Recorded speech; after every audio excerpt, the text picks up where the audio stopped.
Okay, we'll give the other people till 9:01, then we'll start. Sounds good.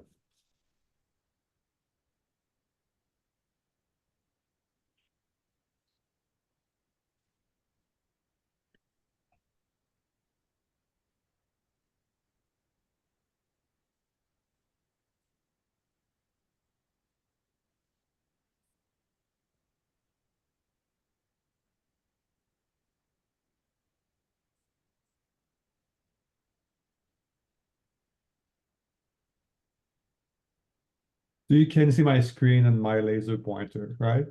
Yep. Yes. Yes. All right. Okay.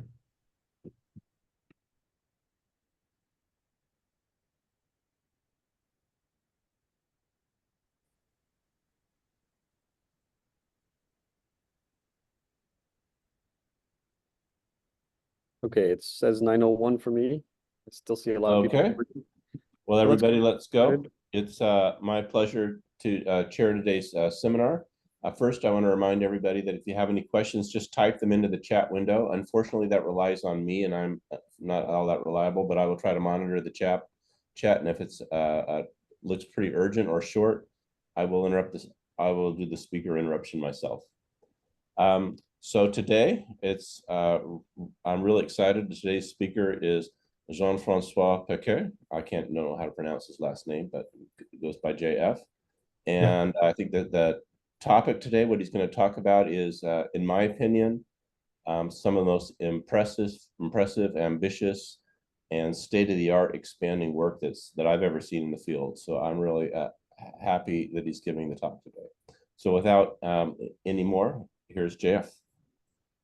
Thank you so much.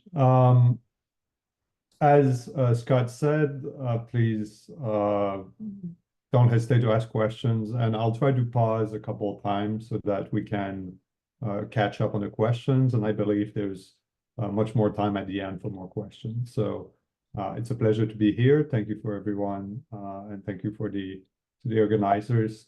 What I'll present today is in part inspired by this review paper that I wrote about a year ago. I'm wrapping up the peer review, and it is an overview of Bayesian application and emulation as used in heavy-ion collision.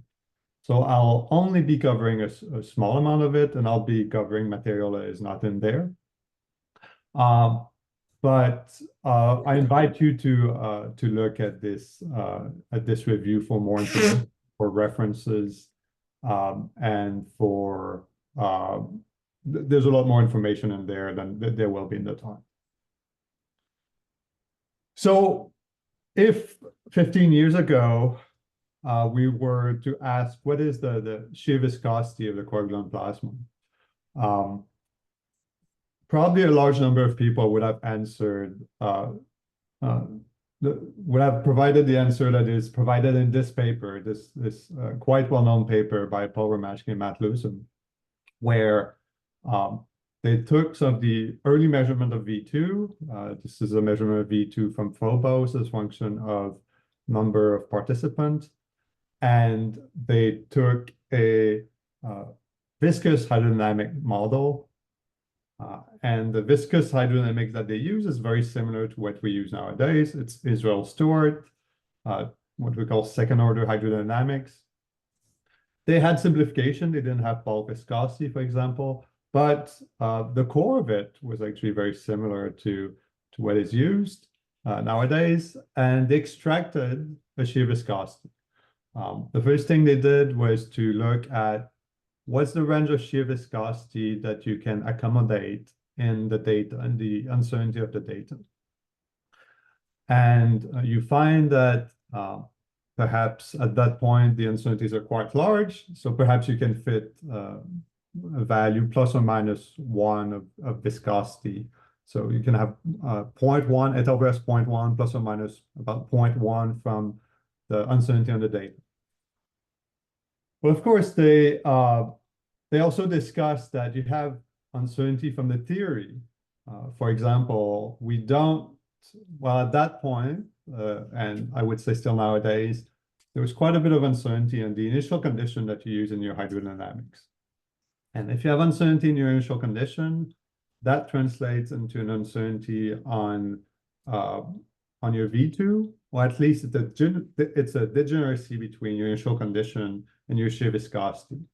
So if you have different initial conditions, you get different V2, and if you estimate the effect of the initial condition and other, they looked at a couple other uncertainties, they estimated this plus or minus 0.1 from the theory. So overall, they were saying that the shear viscosity was between effectively 0 and 0.3. And they highlighted that there was still, of course, missing physics in their model. Ball viscosity was not taken into account. 3D, it was a 2+1D hydrodynamic model that didn't have a hydrodynamic cascade. And of course, this theory uncertainty was likely underestimated. Now, if you ask nowadays, what is the viscosity of the quark gluon plasma?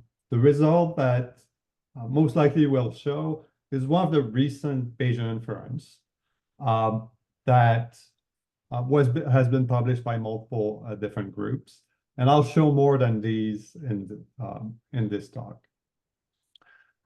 So what we're getting now is still, in a sense, the same idea that we have some uncertainty on the shear viscosity that represent the experimental uncertainty and the theory uncertainty. But this time, everything is encoded in these bands here, what we call the 90% credible intervals, which are the sets of shear viscosity, this time as a function of temperature, that are found to be consistent with data. Now, today, I'll use mainly the shear viscosity to frame the discussion of the Bayesian inference. But of course, Bayesian techniques can be used for anything, whether you're trying to constrain your shear viscosity, your Q hat, your equation of state, maybe at finite baryon density, we want to constrain it, or we want to find the position of critical point. It's a general technique, so everything I say can be used for any of these problems. So general outline, I'll briefly discuss the general principles of Bayesian inference. Then I'll discuss in more detail, I'll compare recent Bayesian inference to highlight where they're different, why do they get different results, and what we should conclude from this, and what can we learn for future analysis. I'll discuss briefly some, if I have time, some Bayesian techniques that are quite promising that some people have used and that I think are still being underused. And I'll close with a summary. So what we're trying to do, we have what we can call a functional model of heavy ion collisions. What does that mean? It means that we actually have quite a bit of information from lattice QCD, for example, for the equation of state. We use hydrodynamic as an effective description of the quark gluon plasma, of information from periodic QCD at 0 temperature, which we use to produce jets, or at finite temperature, which we use to understand how jets interact with the quark gluon plasma. And we combine all of this together into what we call a multi-stage model, and that's what we compare with data. And there's a lot that we know, and there's a lot that we don't know. What we know, we put in, and what we don't know, we call a model parameter. And when I say we don't know, it can be a quantity that is extremely well defined, like the shear and the ball viscosity, that we know enter the model, but we don't have accurate first principle calculations. So instead of having those first order calculation, we parameterize the shear of the ball viscosity. There are other quantities that are in a way less well defined, perhaps. Initial condition. So the initial conditions, we have what we could call ab initio models. We have models like IP plasma that make a certain set of assumptions, and then you can get you can get initialization for your hydrodynamics under this assumption. Or you can have a model that's more flexible that builds on the Glauber model, a model like Trento, that tries to parameterize things that are not well understood, and that can give you information to initialize your transverse energy density profile. And then you need to combine this with other models to fully initialize your hydrodynamics. So parators, there's a broad range of them, and they go from being very well-defined quantity that we want to quantify, and quantities that are still well-defined in the sense that the energy density is well-defined, but the energy density is a 2D function. So obviously we're not parameterizing a 2D function with a large number of degrees of freedom. We're trying to parameterize with a more limited number of degrees of freedom. Now, all those parameters are we try to constrain with observable, and observables will be sensitive to different parameters. So if you want to constrain your Q hat, you will look at jet observables typically, or high energy, high PT hadrons. If you want to constrain your shear viscosity, ball viscosity, equation of state, you look at soft observables. So we need, at some point, at least to assume that there's a certain factorization in the model, in the sense that not every that observable is not sensitive to infinitely fine details of your analysis. If it was the case, I think it would be an intractable problem. But we have good evidence that, for example, your soft sector maybe has some effect from the energy deposition of the hard jet, but it's mainly dominated by soft physics. Now, how do we get constraints using Bayesian inference? We take our model, which is this multi-stage model that we have. We have the parameters. We take a set of parameters we put in the model. We compare with the data. We divide by the uncertainty of the data. And we sum over all the data points. And the posterior, and this is a quantity. It's a very simple version of a quantity that we call the likelihood. And the posterior that we get is proportional to this likelihood. So if you have a very simple model with a linear dependence on your parameter, you simply put this model here, and your posterior here will be a probability distribution that your model parameter takes a certain value. So here you're saying you're quite confident that the value is around 2, for example, which now I realize doesn't match the model. No, that is correct, right? It matches the model. Now, typically, we want to use something that is more complex than this. So the complexity comes from the fact that you have a large number of output from your model, which means you're trying to compare with a large number of data points. So your model here is, the output of your model is a vector. All your data points you put in a vector. You have a large number of parameters as well. Think about all your initial condition parameters, your first order transport, your shear viscosity, your ball viscosity, and so on. You also need to include your experimental uncertainty in this covariance matrix. It's only if your observables are completely uncorrelated that the covariance matrix takes a simple form like this, where you end up with simply a sum of model minus data over uncertainty. This only happens if your uncertainties are uncorrelated, which is not the case for many uncertainties. You can have normalization uncertainty, you can have systematic uncertainty that are correlated in PT and centrality. So Bayesian inference gives you the tool to actually take into account all these uncertainties with the proper correlation. And I'll come back to this later. The last ingredient that you need is the prior. So your posterior is proportional to your likelihood here, and there's a prior. So the prior is any constraint that you had on your parameters before you compared with that data set that you're interested in right now. For example, the constraint that we have when we use Trento or Glauber, we need the nucleon distribution inside the nucleus. This typically is coming from a completely different set of experiments. It's coming from electron ion collision at low energy. We use this information, and this is giving us the constraints on the radius on gold, the distribution of nucleons in gold.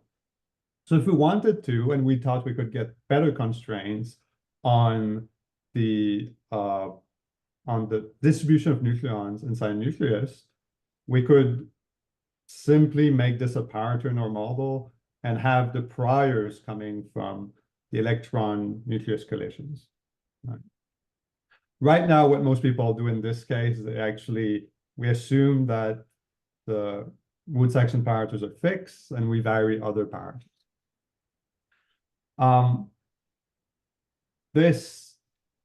So this form here, this posterior being related to the prior and the likelihood is what comes from Bayes' theorem. So you have the posterior is equal to the prior and likelihood, and the proportionality factor here is the evidence. Now, it's important to note that Bayes' theorem doesn't tell you what to choose for your likelihood. It tells you that the posterior is related to your prior and the likelihood. This choice of likelihood is a common one. It's a normal likelihood. It's not necessarily the only one, but it's the one that most people use. And at the moment, there's been some investigation of priors, but typically the assumption is that we use priors that are very weakly informative. So effectively, you assume that you don't have a lot of constraints in your parameter before you compare to data. And then most of your constraints are coming from your likelihood. So the idea will be that you'll be convoluting a very smooth function, which is a prior, with a much more sharply peaked function, which is the likelihood. Now that highlights the importance of the likelihood, because that's where most of our constraints are coming from. And again, this is not, this is a choice we're making, a very reasonable choice, but a choice we're making. Let me discuss priors. It's a challenge to provide even uninformed prior is very difficult. So in general, it's more useful to give an example of how to guide your choice of prior than to try to give a recipe how to pick a prior, because there's no exact recipe in how to pick a prior.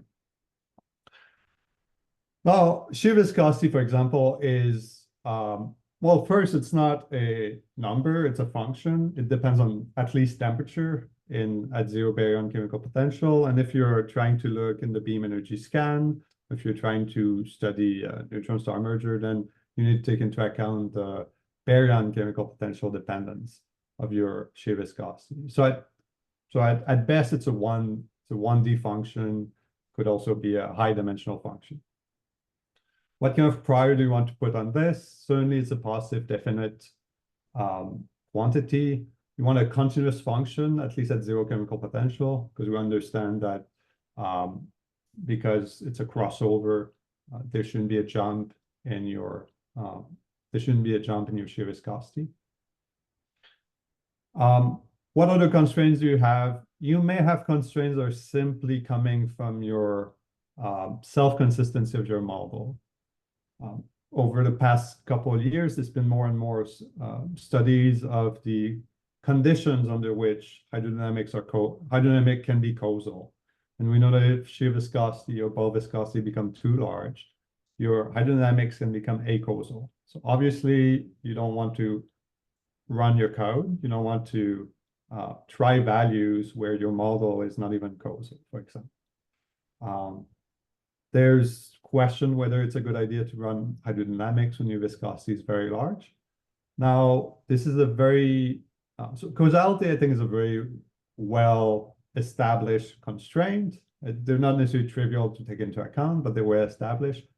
Model self-consistency is vague guidance for the prior because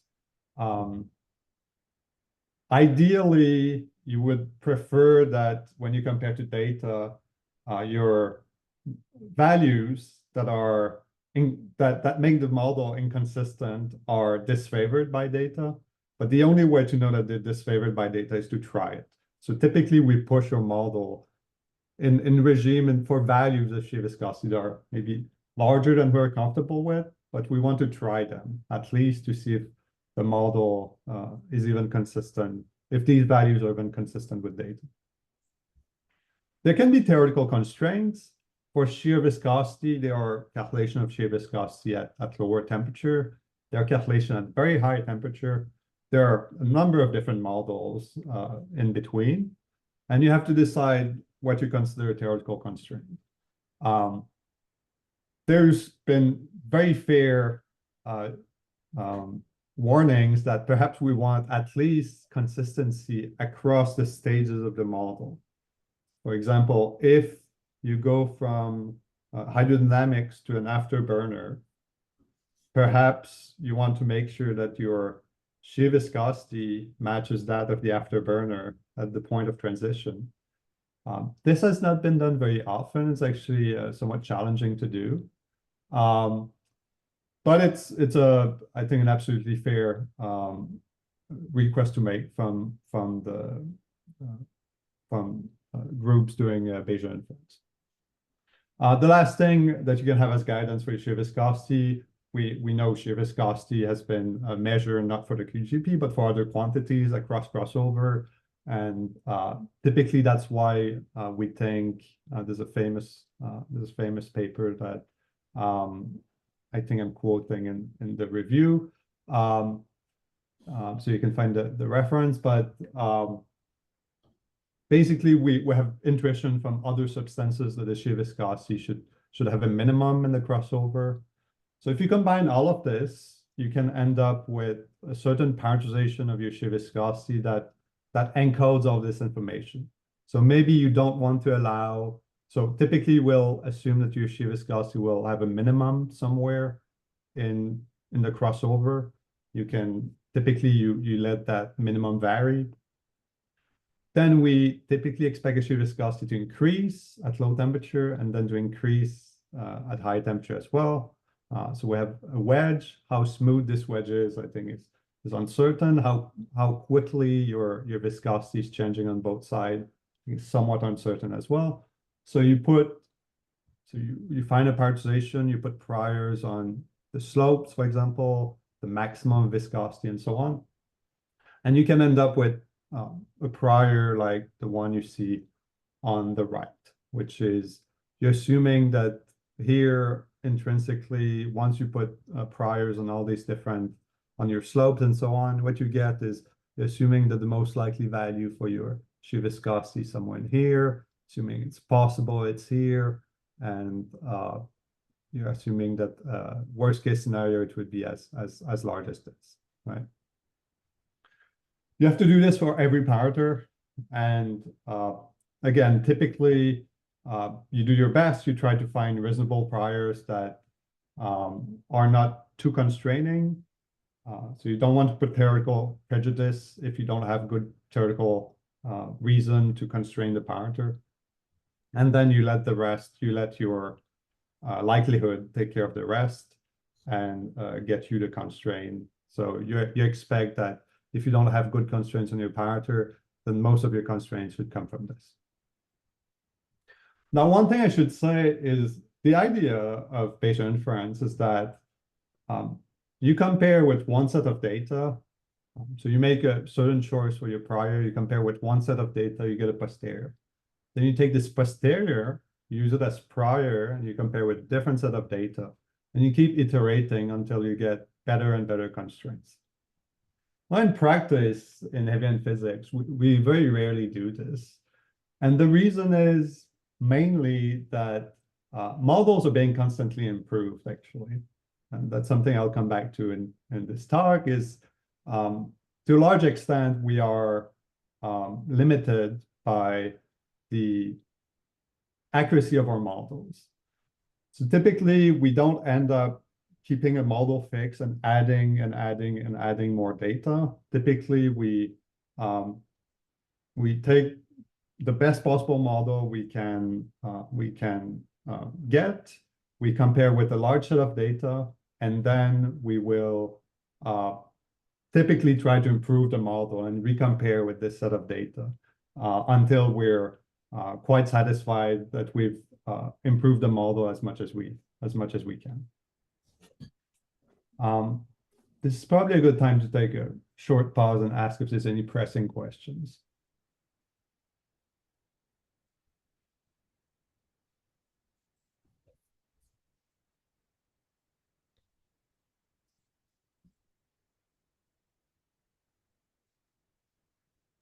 Yes, JF, I got a question for you. Yes. When you were talking about sort of matching the shear viscosity, so you were talking about the matching between basically the hydro and the micro, right, in a hybrid model. And so I wonder if you have the same hadronic states in your afterburner as you have in the hadronic part of the hydro equation of state. Is that just a necessary condition or a sufficient condition for matching of the viscosity? So it's necessary. You definitely need the same hadronic content in your equation of state, in your afterburner and your hydro, but it's not enough because your viscosity, your shear and your bulk completely depend on your cross section that you get. So you can get pretty wildly different values of shear viscosity at same hadronic content. Yeah. Okay. So, but essentially this means you have to rely on, say, well, actually, how do you do that then? I mean, I know how to calculate the shear viscosity in a microscopic model, but how do I match that when I'm really doing a Bayesian inference to figure out what it is on the hydro side of things? Yeah, so I think, okay, so the way I have in mind, you would pre-compute it. So you would do what you did, or what you did many times, or what Hannah's group has been doing in Frankfurt, which is you set up your hadronic transport very carefully. You compute your shear viscosity and your bulk viscosity, right? Which is very challenging. Yeah. And then the assumption is that's the shear and bulk viscosity of the hadron gas. So then you would force, and it depends on temperature, and then you would force your hydro shear viscosity to match the parametrization. Yes. To force the parametrization. Yeah. Now it's challenging because I think, I mean, you can correct. I think you would agree with that. I mean, this is a very difficult thing to do, and there's probably uncertainty in extracting the shear viscosity and bulk viscosity from the hadron gas side, and using a hadron gas at 150 is, there's uncertainty there from the theory side too. Yes. So ideally we do it, but I think in practice it's still quite challenging. Yes. Okay. Thank you.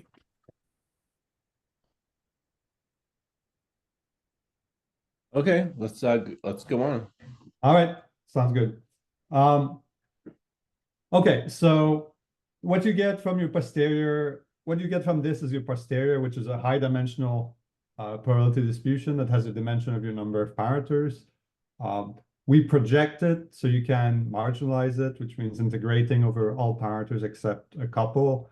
If you marginalize, so if you integrate over all parameters but 2, you get projection like this. If you integrate over all parameters but 1, you get projections like this, which are the typical results you see from Bayesian inference. Now,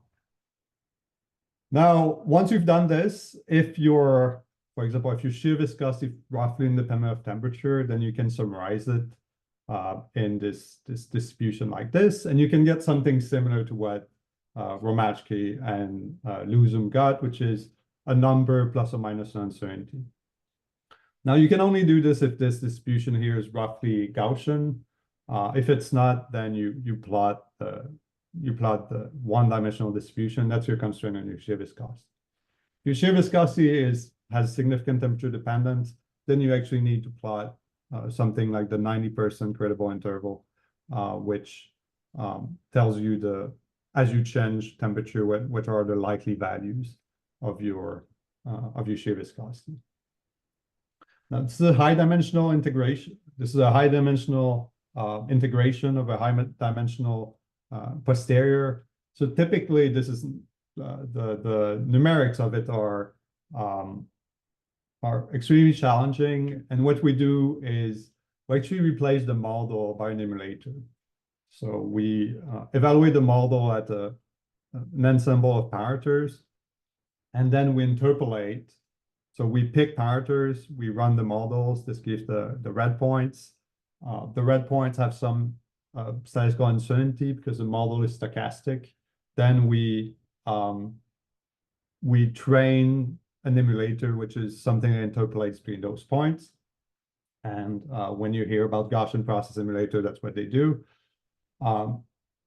When you do this, you introduce some amount of interpolation uncertainty, which is this band here. And you also should take into account the stat uncertainty. So here we're assuming that we don't have an infinite amount of computing power. So you can only compute, for example, your V2 at a certain statistical accuracy. And you can include all of this, add it to the covariance matrix here.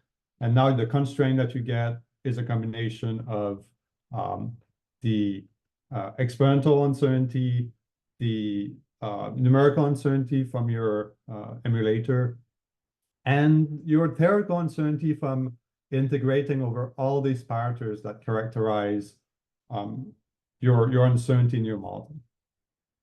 And at the end, you can get, so I'm showing again the result from Romachky and Lusum. It was about 0.1 plus or minus 0.2.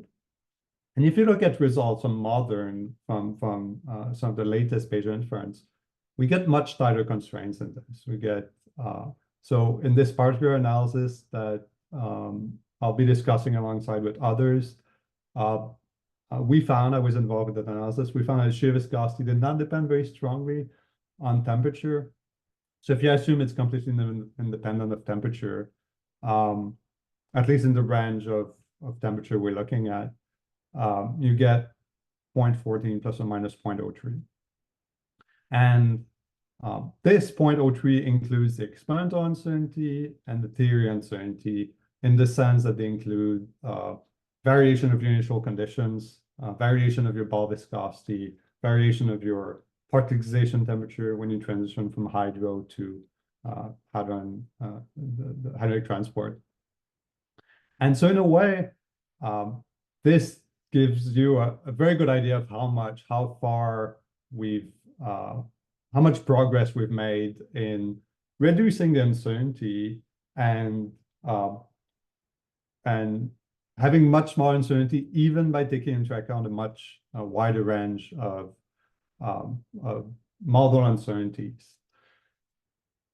Now, why is this number so much more than this? There's a couple of reasons. The experimental uncertainty is much smaller now than it was 15 years ago. Also, this constraint is not just looking at the V2. It's a constraint that's obtained by comparing with a very large number of observables. So V2, multiplicity, mean PT, and a number of other observables. Now, if you look at other analysis, the result that they get varies. And but for shear viscosity, actually, the result is somewhat consistent. So all these, I've tried to make all of these roughly on the same scale. So this one is these two on a slightly larger scale. So for context, the Romachky and Lusum uncertainty is roughly between 0 and 0.3, right? So it covered all of this. And you can see that typically constraints on the shear viscosity at temperatures of 150 MeV are relatively tight. They're somewhere, every one of them get around 0.1 for the shear viscosity, and then maybe plus or minus 0.05 or plus or minus 0.1. Now, for both viscosity, the results are actually very different across analysis. And I should emphasize, this is not necessarily, in particular for Govert and Wilke's result, this is not necessarily the latest of their results.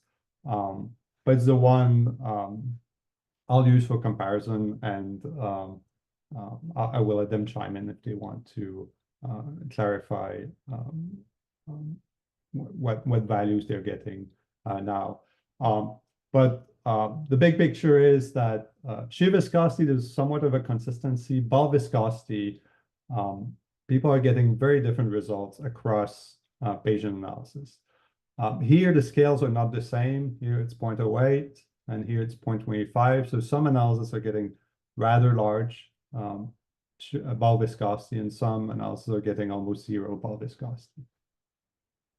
So what I'll do in the next coming slide is take a look at how is it that different Bayesian analyses are getting different results and what we can learn from it. And so the 6 calculation, which actually is 7 calculation I was showing above, are coming from these papers here. You can take a look in my review paper for the citations. So there's 2 from the Duke groups. There's one from Jetscape, there's one from Trajectum, there's one from the Ohio State group, there's one from the Finnish group, and there's one from Matt Heffernan and the Miguel group. Now, deep down, why do you get different results? You get different results because you have different analysis, right? So the different analysis use different data sets, different modeling assumption. They treated uncertainties differently. So let me go through this and highlight where we have reasonable differences and where we have, I think would be fair to agree that some decisions were better than others. So let's start with the data sets. And I think the first question that comes to mind is, why would you ever restrict your data set? Why not use all available measurements? And there's a number of reasons. One is your model approximation. If you're using 2+1 the hydrodynamics, you're assuming it's boost invariant, you cannot use really any measurement that are repeated event. If you don't have the baryon, if you don't propagate the baryon charge in your hydrodynamics, you assume that you're at 0 chemical potential. There's some observables that you probably should not compare with because you don't have the physics to compare with.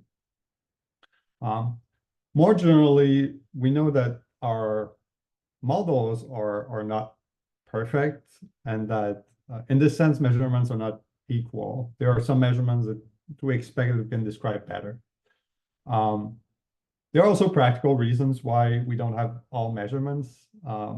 Gathering the data, calculating all the observables with matching kinematic cuts and so on. It takes quite a bit of time. And I'll come back why gathering the data is difficult. But it's also something that obviously you need to be extremely careful about. Whatever observable you include in your analysis, you have to be 100% certain that you're computing correctly with the matching cuts and so on. If not, you're biasing your entire analysis. And it's typically, we don't have standardized library to compute observables. The different groups wrote their own code. So this is something that is time intensive. Broadly speaking, people make generally three broad choices to pick the data. Some groups use data from lead-lead collision at the LHC.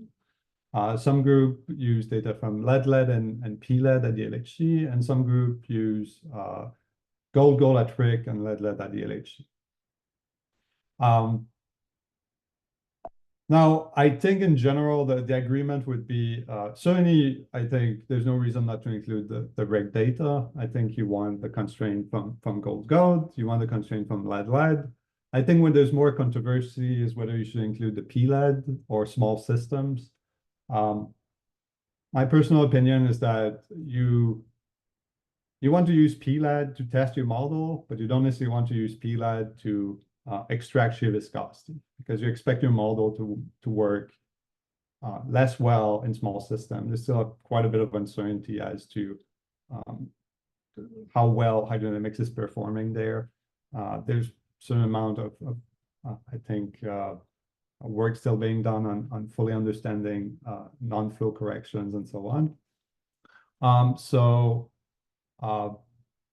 I think that the reasonable choice is every large system should be used, including, if you can, the isobar run, or I think xenon is still relatively large nucleus from that point of view. Observables that are considered vary. Every group used the typical multiplicity mean PT, the two particle VN. Some groups use a PT differential spectrum, for example. Some group use different event plane correlation, linear and nonlinear response, symmetric cumulants. Again, I think the guidance is it's probably better to avoid observable where the model shouldn't work well. So high PT spectrum is probably I'd say it's not a good idea to use. Now, exactly what PT you want to use is up to debate. I'd probably cut it off at maybe 1.5 or 2. But that's something you can test. Now, overall, whatever data sets people use, typically the agreement that model gets is very good. The agreement that they get with the data they're comparing with. So in this sense, it's rare that it would be difficult to say that one of the Bayesian inference is much better than the other because one is doing a much better job at comparing, at agreeing with the data, because typically if you look visually, they all look quite good. There are ways to quantify your degree of agreement with data. And this has not been really done systematically in the field. This is something we should probably start doing more systematically. One thing to say is we always have to be careful when we're looking at how well different models are comparing with data. Models can have very different number of parameters. If you have twice the number of parameters you expect, you would have a much better agreement with data.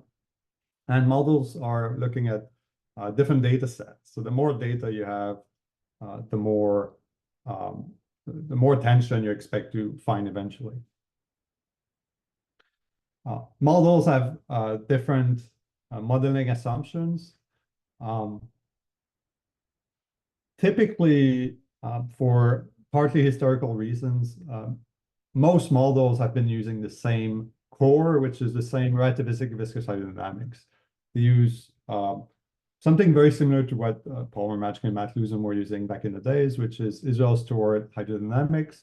Now we use a version that has more second-order terms that we call DNMR, or at least some truncation of DNMR. There's been one analysis, and all the ones I've shown that use something different, that use anisotropic hydrodynamics. In all cases, there's some variation in the initial condition and the transition. Basically, there's some variation in how hydro initialized and then how hydro is transitioned to the hadronic transport. So the initialization, most models actually use Trento as the initial condition. Now the interface between Trento and hydrodynamics varies from analysis to analysis. Some groups use free streaming to match from Trento to hydro. Some groups use some modified version of free streaming. And I should highlight as well that there are different versions of Trento. One has some nucleonic fluctuation and one doesn't. And I actually expect that this will make some amount of difference in the result that you get. Only one study used something else. One study, the one from McGill, used the IP glass management conditions. Groups have been using different prescription to go from hydro to hadronic transport. This, in a way, is an ill-posed problem because you want to go from, you have an energy momentum tensor of your hydrodynamics, and you want to reconstruct your hadronic momentum distribution for all hadronic species. And if you're in equilibrium, this is simply a Fermi-Dirac or Bose-Einstein distribution. But if you're out of equilibrium, you can have any number of deviation from this. There are different models out there to try to map the momentum distribution to your energy, your flow velocity, your bulk pressure, your shear tensor. There's a nice review here of many of them by the Ohio State group. 3 of them that have been used are the 14-moment approximation, the Chapman-Skaggs approximation using a collision kernel from the relaxation time approximation. There's also this Pratt-Bernard, which here is a modification of a paper by that our chair and some of his colleagues wrote many years ago. Which one you pick makes a difference on the shear and the ball viscosity that you get, and there's been only limited study of the effect of this on the results. There's also very subtle points that can have actually a significant effect. So one thing we identified is that the treatment of the sigma meson in your equation of state and your Cooper-Frye will have an effect. Now, a general comment here is now you're trying to systematically compare your model with data, which means that you're trying to get every single ingredient of your model right. And that means that you have more and more maybe decisions that used to be, you could be maybe more casual about, and now you have to be extremely careful about every aspect of your model. So the treatment of the sigma meson, there's been discussion in the past. Basically, should you include your sigma meson, which is very light meson, it's very broad, should you include it in your hadron resonance gas or not? And I think the general consensus that you should not include it. Now, different analyses have included it, some have not. This, of course, affected the result of the why people are getting different shear and bulk. Unfortunately, this is something that's very difficult to study. If you take this off from your model, what result do you get? So we don't have systematic analysis of what this specific modeling decision have on the analysis, but it certainly has some effect. The last thing I want to say is about models and prior. So as I said, shear viscosity is a function, ball viscosity is a function. You have to decide how you parameterize it, and how you parameterize it has an impact on the result that you get. There's been 2 parameterizations that have been used by all these analyses can be divided in these 2 choices. One of the parameterization assumes that shear has a peak, but that this peak has to be symmetric in the deconfinement region. Now, the maximum of this peak, the width, the position changes, but it is symmetric. And the other set of analysis here assume that the peak can be asymmetric. There's also some small differences in how the shear viscosity is treated, but mainly the shear viscosity assume a piecewise linear dependence that has a minimum in the confinement region and then increases with temperature. Some analysis forces shear viscosity to increase with temperature. Others allow it to either increase or decrease. Now, we can say something about how big of an effect this decision have, this choice of parameterization and this choice of prior has on the result. So these are the results from the nature physics from that kicked off, I think, a lot of the interest. Of course, it was built on previous analysis too. So these are the results from the nature physics on Duke group. Those are the results from Jetscape. And what we did in Jetscape was to look at what our results would be if we use the same prior as the Duke analysis. And so what this means is that you go here and you make sure that your peak of ball viscosity is forced to be symmetric. You make sure that you use exactly the same parameterization for your shear viscosity as was used in this analysis here. And you matches all the priors. And what you can see is that your constraint, so the green line here is roughly the result on the right. It's not exactly because the result on the right has a little more going on. But the green line is roughly a result on the right. And the dashed line is the result using the same model as on the right, but with a smaller prior. And you can see that the ball viscosity changes significantly. And we couldn't quite pinpoint if this was due to a single reason, if this was due to the overall prior. But one thing that we suspect is that forcing a symmetric ball viscosity means that any constraint that you have at low temperature, you force them to your high temperature. Even though in practice, it's not the data that's constraining your ball viscosity at high temperature. It's your parameterization that's forcing it to be small at high temperature. So this is an example where something as simple as your choice of parameterization can have quite a significant effect on the result that you get for your shear and your ball viscosity. That's something that I think we're not aware of, and that we're trying to be more careful about now. I'll just say a quick word about experimental uncertainty. So I mentioned it's very difficult to include a large number it's resource intensive to include a large number of data sets in your analysis. One of the reasons is treatment of experimental uncertainty. So it matters whether you treat your experimental uncertainty as uncorrelated, as fully correlated, or as partly correlated. Is the difference between, if you assume your uncertainties are uncorrelated, the black line here is a great fit to or is a totally acceptable fit to your data. If your uncertainties are fully correlated, then the red line would be a good one, and the black line would be a bad one. Now, typically, we don't have the full information that we need from experimentalists to determine which uncertainties are correlated across centrality, across PT bin, across rapidity bin, or even across observables.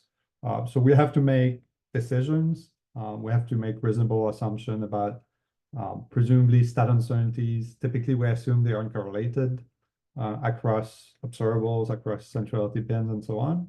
This is probably not correct, but it's a reasonable approximation. Normalization uncertainty, I think, is the easiest one to take into account because you really know how things are correlated. And I think systematic uncertainty is more of a challenge where you don't know exactly you know they might be correlated in PT, you don't necessarily know the correlation length, so you don't know if PT of 1 and PT of 10 are correlated, or if it's PT of 1 and 2 that are strongly correlated. There's an effort to try to extract this information and to complement it with assumption when we don't have it. And let me skip the slide, but in summary, maybe I go to this slide. In summary, we're getting different constraints on our shear and ball viscosity because almost every single line of this table is different. If people use the same data, they use different initial condition model. If they use the same initial condition model, they might have used different hydrodynamics, different assumption in your Cooper-Frye, different assumption in your and how the uncertainties are correlated or not. Now, in the big picture, I think it is impressive that despite all of these variation, the shear viscosity is actually rather consistent, at least at low values. I think the agreement that it's somewhere between, let's say between 0.05 and 0.02, I think at low temperature would be widely agreed on. For viscosity, I think it's clear that we still have quite a bit of modeling uncertainty here. Of course, models are using different data sets. So could the difference be from the different data sets? I don't think so, because I think there are different data sets of course, the same data sets are used for shear viscosity, and we don't see this wild swing in the shear viscosity from one analysis to the other. So there's something about ball viscosity that is still making it very challenging to constrain. So I should emphasize here, despite all the differences we have in all these different analyses, there is much more freedom in the modeling that is being represented here. You can see that effectively two models of initial conditions have been considered, Trento and IP plasma. There are different possibilities in how you match Trento to the hydro. I think the physics of attractors hasn't been used very much yet in trying to understand how to initialize your hydrodynamics, something like compost. The NMR is a great theory, but it's not necessarily the perfect one to describe a quark-gluon plasma, especially at early time. So at least there's one study with elliptic hydrodynamic. I think it was important to try it. I don't think Uli will disagree that it's probably not the end of the story either. So I think we need to keep trying to understand if there's more variation in our hydrodynamic model than we've considered up to now. This includes varying the second order transport coefficient, but it goes beyond that. I think Cooper-Frye, we're converging. I think nowadays people try to drop the sigma meson from the Cooper-Frye, for example.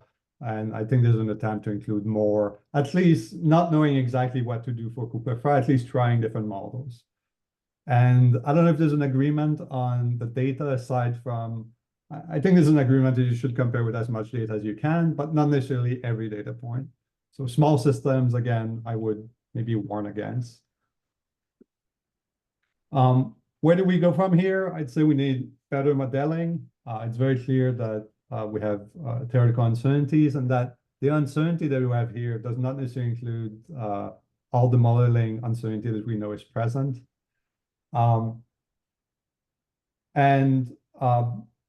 Maybe I'll close on this. I have a little more, but if you have more questions, we can look at the rest.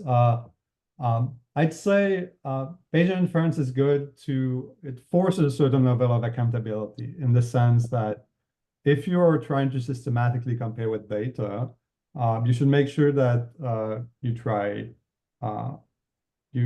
differential condition model, you try different variations of hydrodynamics, you try different matching to the hadronic transport, and it represents, in a way, we're trying to systematically improve the model by including more and more of the theoretical developments that are being made. So let me skip this and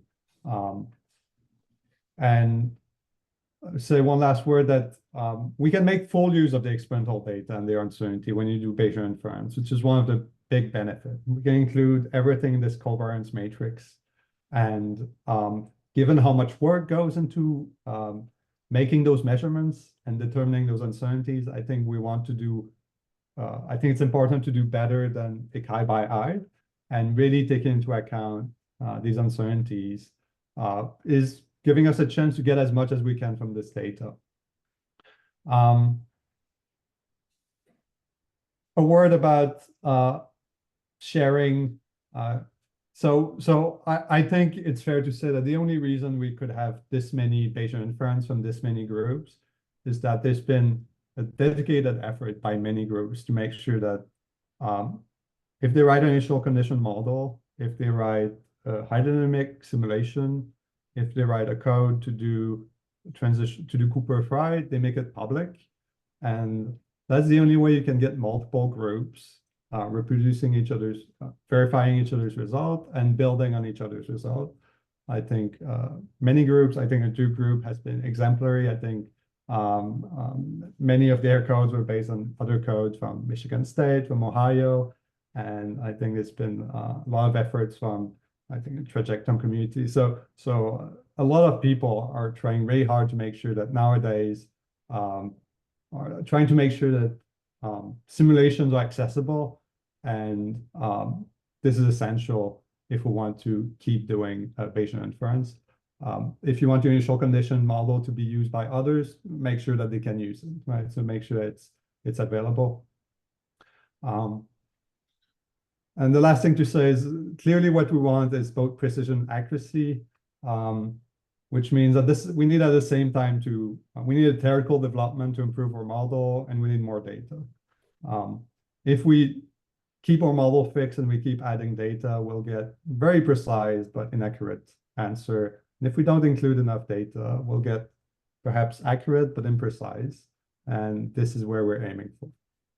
So let me stop here. Let me advertise again this review. And I copied here my acknowledgement for the review because this is based on discussion and work that I've done with a lot of people.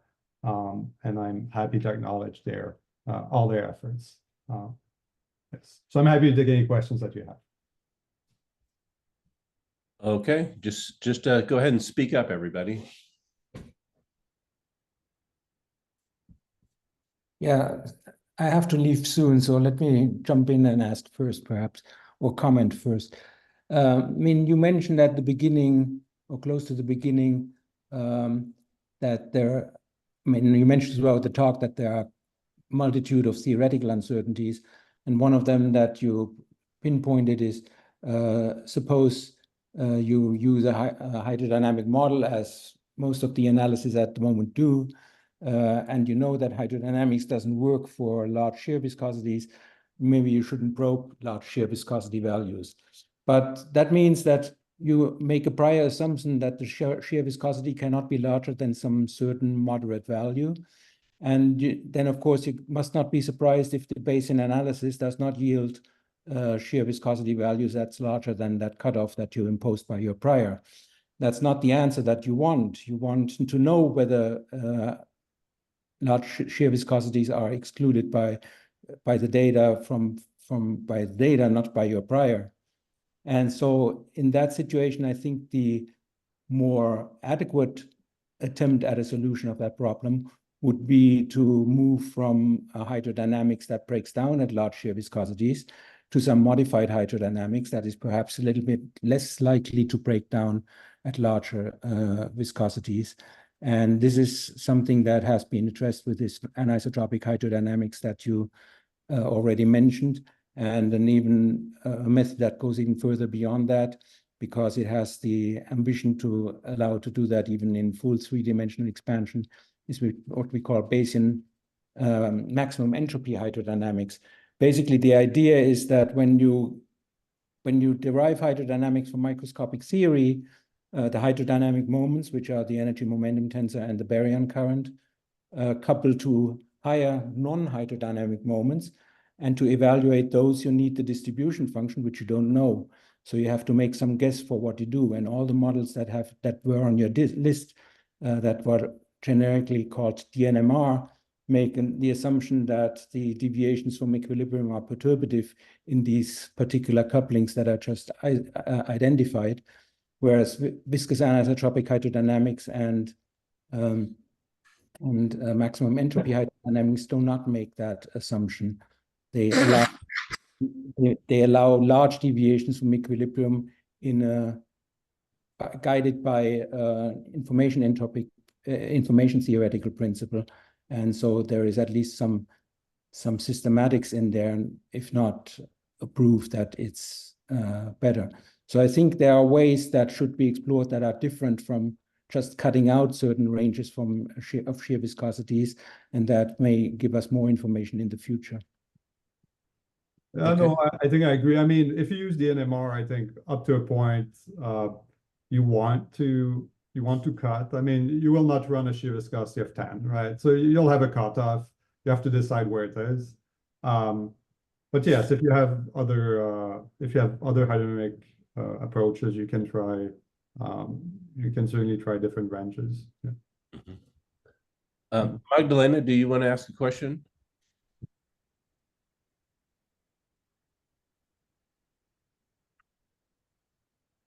Okay. Yes, please go ahead. Yes, we can hear. I have a few questions. So first one is, as far as I see, you either the other, different hydrodynamics models either use free streaming, or if they don't use free streaming, they start the hydro very early. And we have shown in the high PT data that in that cases, the system is just not asymmetric enough to generate high enough V2. So basically no free streaming or very early hydrodynamic thermalization is ruled out by high PT data. So how would your predictions change if you start the hydro later, or if you remove? Right. So I should say there's at least IP plasma doesn't necessarily make an assumption about free streaming or so on. There's a certain model before a certain time, and then you transition to hydrodynamics. This transition has its own challenges, but that's one way people have tried to better understand the dependence on your initial time.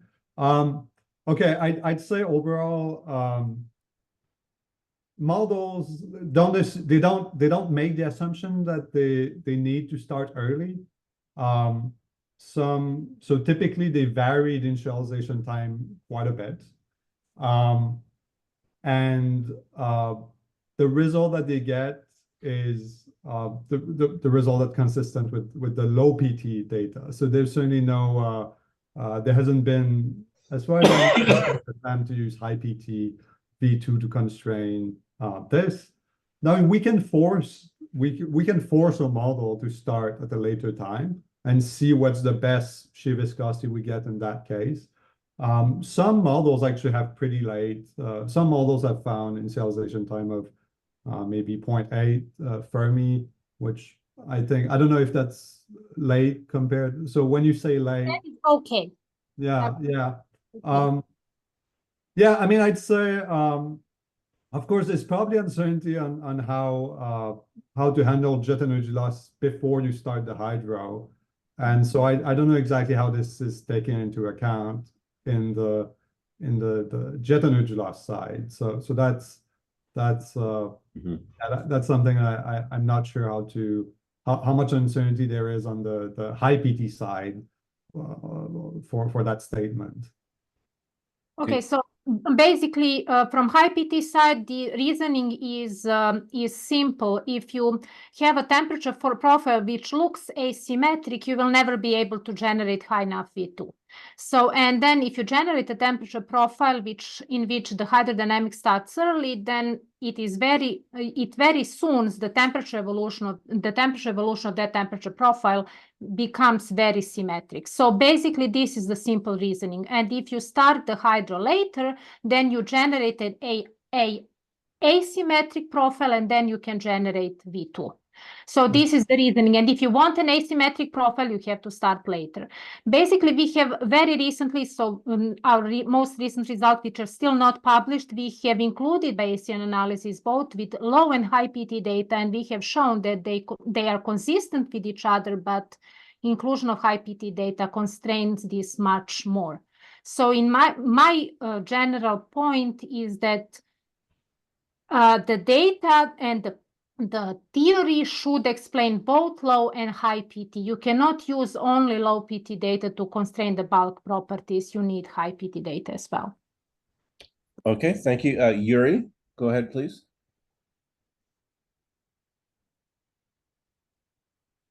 Yes, sorry. I didn't figure out how to raise hands here. So, so it's not something that I was thinking about, but the plots kind of kept me thinking about one point. So so that's what Uri also raised, that essentially at high values of eta over s or zeta over s, at some point we don't really know where, we don't really know when, but the fluid dynamics stops to make sense, and the codes, it's a little bit weird point, but I think the correction limiters which are built in every single hydro code, to my understanding, they make this problem kind of, they sweep it under the rug.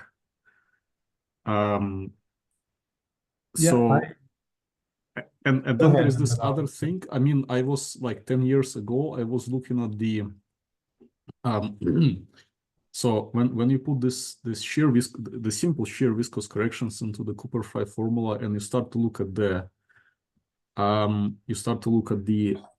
V2 at not even high PT, but at like 1.5 GeV, there, to my surprise, the V2 depends so much on the way you limit the shear corrections than on the shear viscosity itself. And it seemed to me something like an elephant in the room, which no one wants to talk about. But I cannot trust any single V2 as a function of PT plot from fluid dynamics since then. Yeah.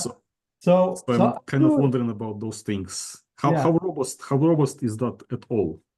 Yeah, so I don't know if I'd say that people are not aware of it. I think there's been quite a reluctance to compare with PT differential observable, in part for this, because integrating over PT basically forces your observable to be more dependent on the lower PT side. So you're dominated by your 0.5 GeV particle or 1 GeV particle if you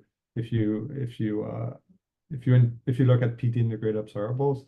And I think people who looked at PT differential were quite careful to check what is the result if you stop looking at PT below 0.5, PT below 1, PT below 1.5.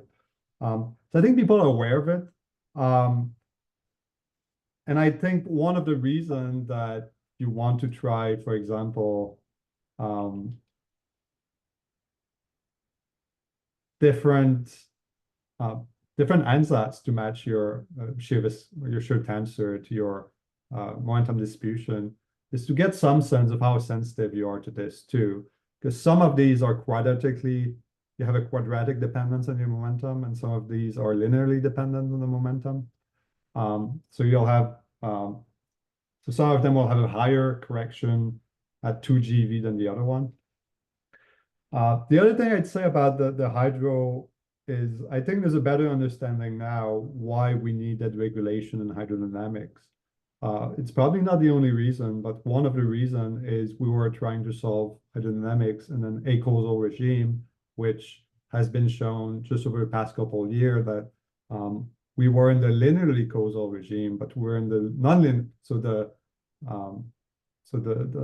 We have nonlinear causality conditions now, and there's a clear correlation between where we needed to use those regulators and where the equations were basically causal.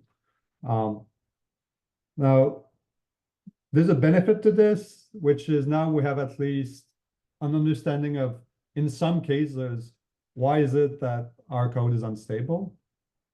And we definitely know that we don't want to run the code there. If the code is acausal, we shouldn't use it there.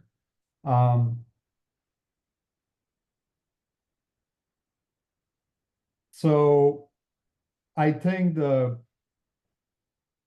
overall challenge of constraining the shear viscosity at high temperature and the ball viscosity at high temperature is this combination of what are the initial conditions, how do you smoothly match to your hydro, and what is your hydro at very early time? There's a lot of study of attractors and so on. Basically how much fluctuation should you allow your hydro to have? Should you start your hydro when you have regions where your hydro solution is acausal? I think the answer is no. So I think it's fair to say that at the moment, the earlier stage of heavy ion collision is difficult to study because of all these issues. Now the bright side, which I think I've mentioned to people in private in the past, and I know some people think about heavy ion collision this way.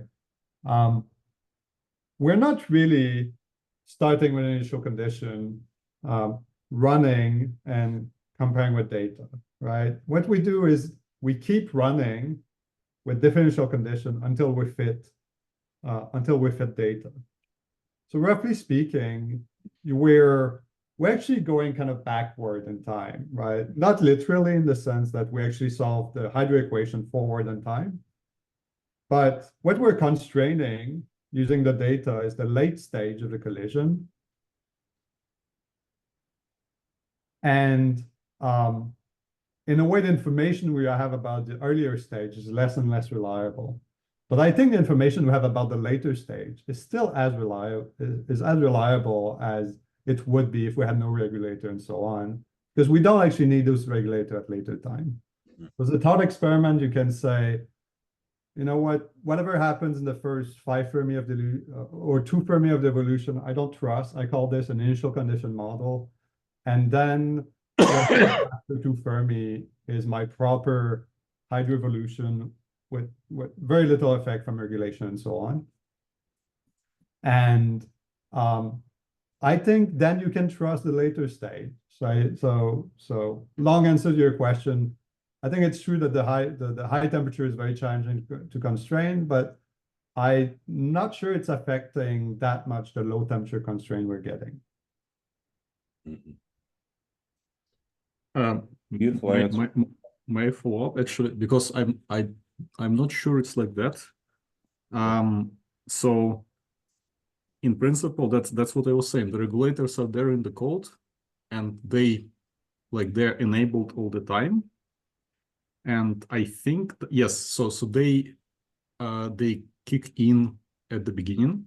Yes. Yeah. But they also kick in at the periphery of the system like all the time. I mean, my feeling is that it happens in all the codes because at the periphery you have this ultra dilute medium which flows very fast. There are huge gradients, and you basically have to trim your corrections. But then you don't. I mean, it might happen that you don't actually you're not aware when exactly, but those limiters, they start to kick in closer to the freeze-out surface. And that's where they start to affect the results. Okay. Yeah, but we've been okay for what it's worth. I mean, those are numerical code that we run thousands of times. So it's hard to say if in any of those there's one case where you're a little closer, your regulation is happening a little too close to your freeze-out surface. Yeah. But we've done a lot of studies of varying the regulator, varying the strength of the regulator, and for what it's worth, we haven't seen that our results at later time are sensitive to this. Yes. Yeah. So let me just remind Yuri that JF made it pretty clear that, for instance, they don't look at higher PT particles like 1.5 GeV for pions, maybe, and a little higher 2 whatever GeV for protons. That they just ignore that when they're looking at the shear viscosity. And also, he talked a lot about you have to be very careful about thinking about whether your model is valid in the first place. And I want to remind everybody, because we get so, we forget that we believe in our paradigms, and sometimes we forget to remember they aren't so valid in certain points. And so if you just look at the viscous correction, the size of the viscous corrections, you know that the viscous hydrodynamics is going to be questionable even in a central collision for maybe the first 1.5 Fermis over C, unless you have a really small viscosity. It's all going to be questionable. And like you said, Yuri, you've also got the periphery or the corona but at the LHC, that's maybe 1 or 2% of the particles. It's not a big deal. But if you start to look at peripheral collisions, all these things make a huge difference.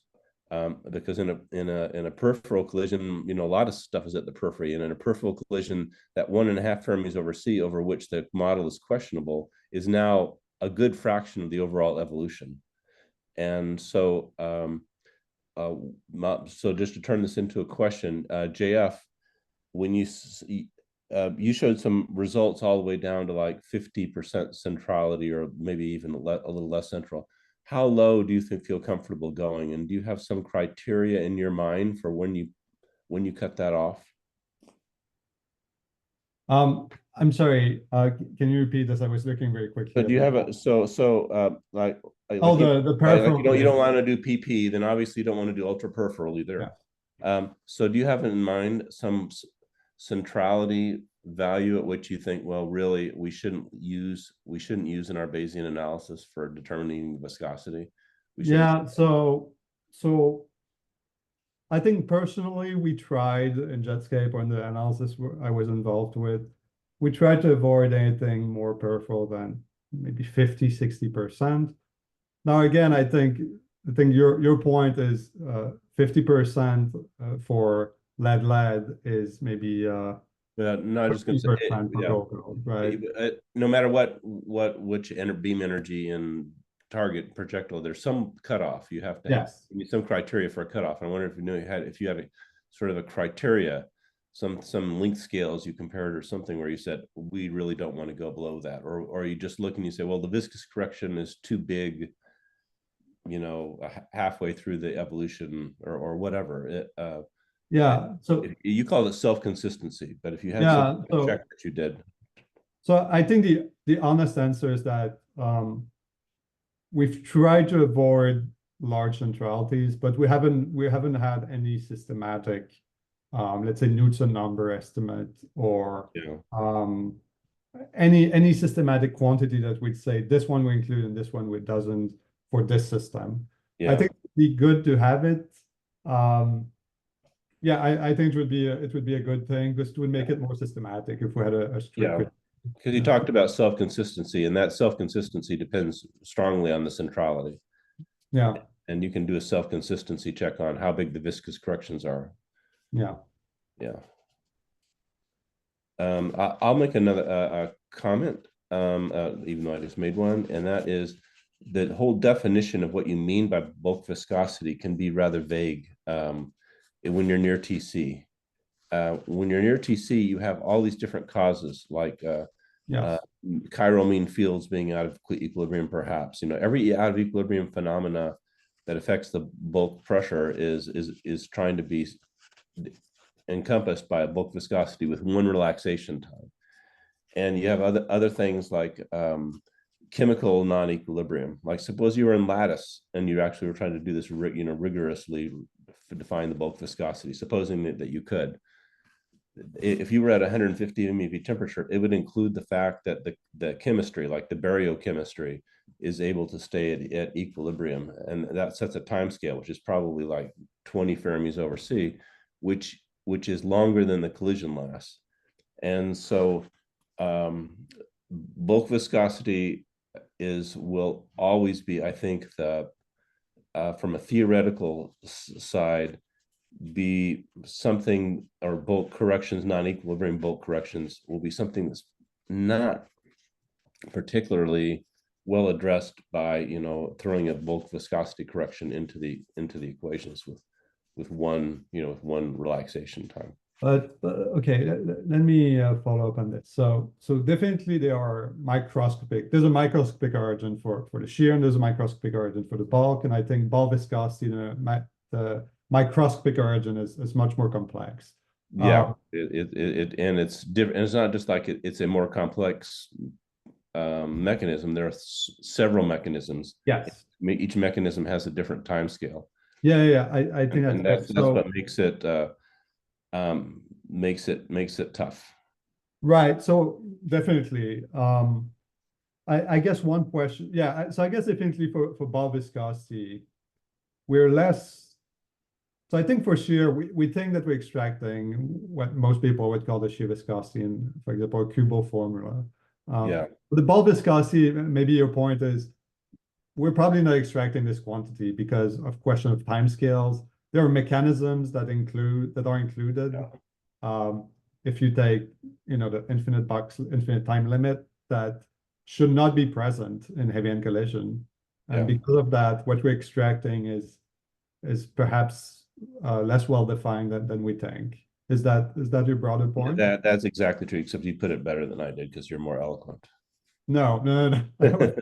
So yeah, but that's exactly what I'm saying, is that having a discussion about bulk viscosity, you really need to have that with it, along with a detailed discussion of the various mechanisms that drive it. Well, okay, but to be fair, I mean, whatever timescales, whatever processes are contributing in a heavy-end collision, this should be a well-defined.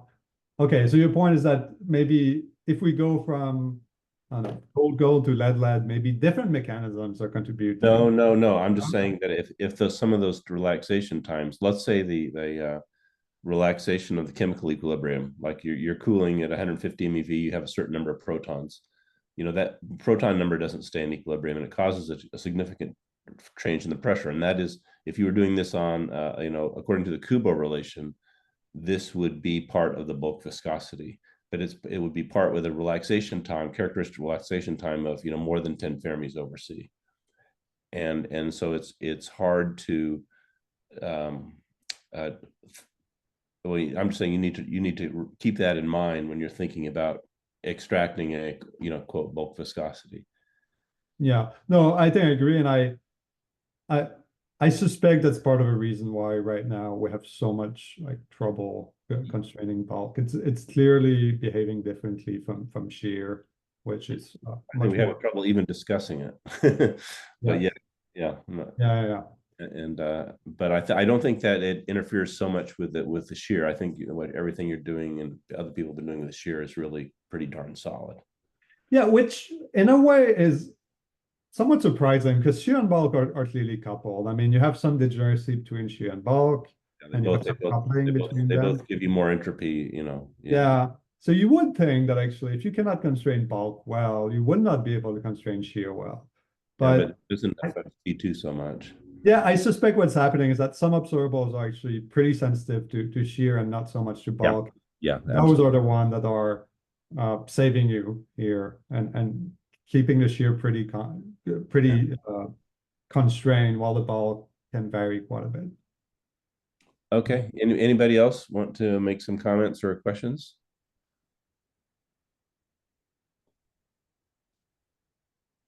I think this is it was a wonderful talk and beginning of a discussion. I'll just end up with just pointing out for perspective that this whole idea of whatever a theory systematic error is a big deal here.